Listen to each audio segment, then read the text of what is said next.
Victor Jara of Chile, he lived like a shooting star. He fought for the people of Chile with his songs and his guitar. And his hands were gentle, his hands were strong. Victor was a peasant, he worked for a few years old. He sat behind his father's plough and he watched the earth unfold. And his hands were gentle, his hands were strong. If the neighbours had a wedding or one of their children died, his mother would sing all night for them with Victor by her side. His hands were gentle, his hands were strong.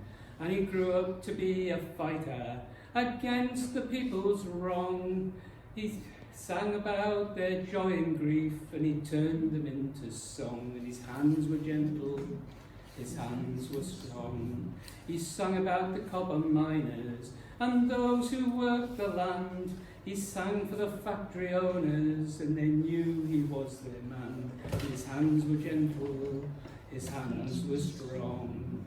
And he campaigned for Allende, working night and day. He sang, take hold of each other's hands, for the future begins today. And his hands were gentle, his hands were strong. The bloody generals, they seized Chile. They arrested Victor there.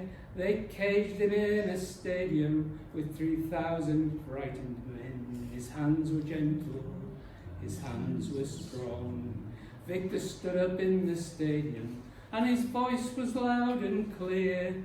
He sang for his fellow prisoners till the guards cut short his song. And his hands were gentle, his hands were strong.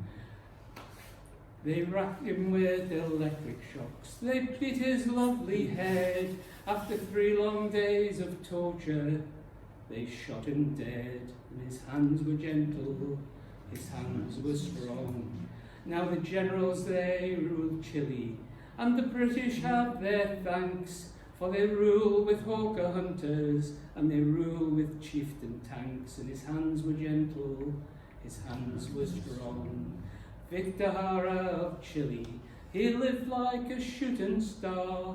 He fought for the people of Chile with his songs and his guitar. And his hands were gentle, his hands were strong. And his hands were gentle, his hands were strong. Adrian Mitchell, Arlo Guthrie.